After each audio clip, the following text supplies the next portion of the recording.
après le renvoi à la Cour constitutionnelle pour inconstitutionnalité de certains actes de la procédure en vertu des dispositions de l'article 86 alinéa 2 de la Constitution dans l'affaire opposant Me Irene Mezuiamba, Me Hubert Ranosino et Walburge Gontran Nguma à la Sogara pour escroquerie et abus de confiance, plusieurs mois après. Le procès des 3 prévenus a bel et bien repris vendredi 23 septembre courant au tribunal de Port-Gentil. Les 3 accusés sont poursuivis par la Sogara pour escroquerie et abus de confiance. En effet, tout serait parti d'un différend qui oppose la société de restauration Sodexo et ses anciens employés. Ces derniers avaient dirigé contre Sodexo un procès pour non-règlement de leurs droits légaux suite à leur licenciement.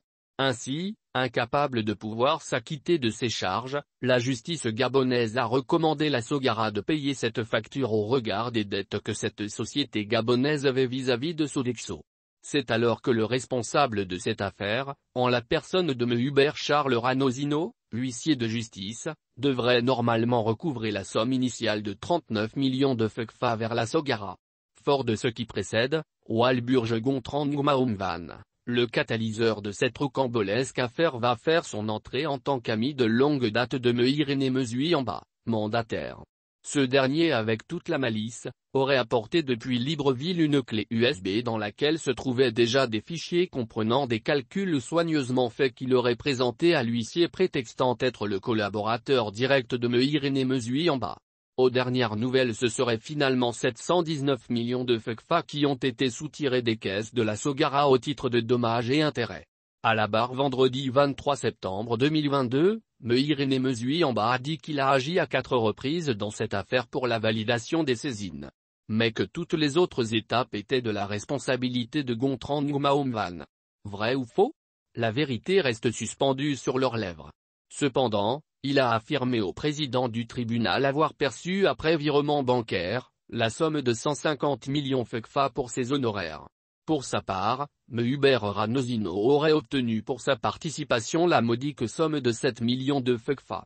Quant à Walburge Gontran Nguma, le cerveau de cette affaire, se serait tiré avec près de 466 millions de FCFA avant de remettre de manière dérisoire à 4 des 15 déflatés, des sommes allant de 300 000 FCFA à 800 000 FCFA. De tout cet argent, les 15 ex-employés de Sodexo n'auraient pas été indemnisés normalement.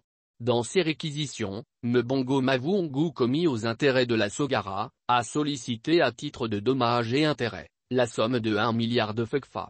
Le procureur de la République pour sa part, a par contre sollicité du tribunal que les 3 prévenus soient reconnus coupables du délit d'escroquerie et d'abus de confiance. Aussi, il a sollicité que Me Hubert Ranosino soit condamné à 2 mois d'emprisonnement et à 500 000 FCFA d'amende.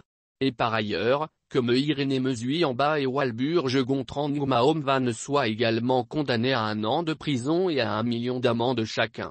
Il a surtout demandé au président du tribunal de bien vouloir recevoir la constitution de la partie civile, Sogara, ainsi que celle des ex-employés de Sodexo et la somme sollicitée de 1 milliard FCFA. La défense a cependant sollicité du tribunal l'acquittement de leurs clients. Ce mercredi 28 septembre à partir de 14 h, les 3 présumés escrocs seront statués sur leur sort.